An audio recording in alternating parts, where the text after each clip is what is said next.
trimming your nails. What? Hi, this is Shweta here, and this was the reaction that I got, like, what? From a client when I said it's like trimming your nails. And the response was to his question saying, how do I bring my operating costs down? Okay.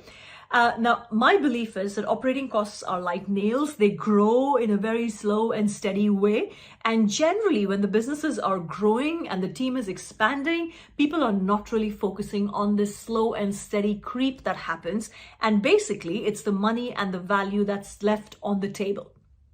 Now, in our case, we were doing our quarterly review, keeping a very close eye on all the variations. And here we could see the variation in the wrong direction. So we said, look, something needs to be done. 100% agree with you, Shweta. All right, so what's the problem? Let's do this. Slightly on a back foot because we have a team size of 120 people and department heads, sector heads know that the business is growing and their teams are expanding. And but at the same time, we don't really want to come across like we're being stingy or, we don't really want to spend money. Therefore, I don't know, I'm just feeling on a back foot. Fair enough. It's a really good concern and a valid concern. So I was like, let's think it through. And we started thinking. We said, look, rather than this we versus you kind of thing, why don't we just be collective the way you are in your mind, isn't it? So they're like, yeah, that makes sense. So I said, okay, let's be collective. Let's all come on the same side of the table. And actually, why don't we take our team's help, which is very straightforward. You give a very simple input to the team and request them that from each team member, you would like to get 5 ideas of how we could potentially reduce our operating cost so we can deploy that money in the right areas. Now he's like, okay, that's doable. And I said, give a very clear timeline and we should be fine.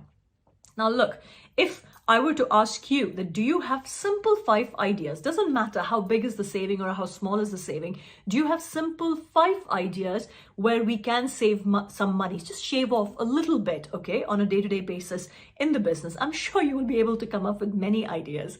I'm certain about that, okay? Now, when this exercise was done, you can do your own math. 120, not everyone responded, as you can imagine. Around 60% of the people responded, okay? So we're talking about around 70 plus people responding, and 70 people shared 5 or more ideas. Let's say on an average, actually, let's just stick with 5 because we actually got more than 5, but let's stick with 5.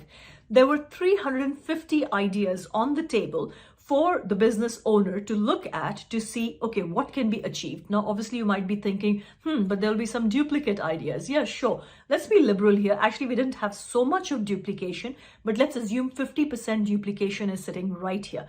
So that takes you to 175 ideas to save operating costs in the business. Now, you could do math at your level. You might not be at 120 team size. You might be more or less. I don't know. But if I were to say, okay, fine, 10 team members giving you 5 ideas, which is say 50, and half of them are duplications, you're still sitting with solid 25 ideas in your business, right? To see how you could potentially save that operating cost.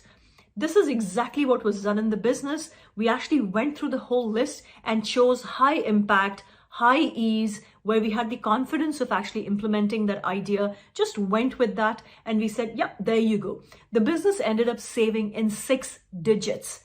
And the biggest benefit was the team was involved in the process. They didn't feel it was coming from top to down. They actually felt engaged in the process. It was actually reported back in the meeting saying, thank you so much. These are the savings that we have done. These are the areas. And next time they didn't mind if the sandwiches were not coming from Pret, but were coming from M&S because they were the ones who came up with the ideas or their colleagues came up with the ideas. And it was a collective, collaborative initiative to make sure that the nails are not going beyond a certain dirty level. We are keeping them nice and trimmed and sharp, and we are actually focusing in the right areas, deploying the resources in the right way.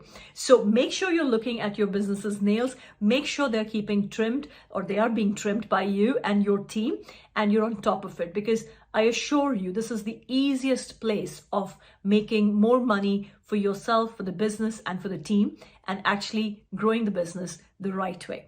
So I hope you like that.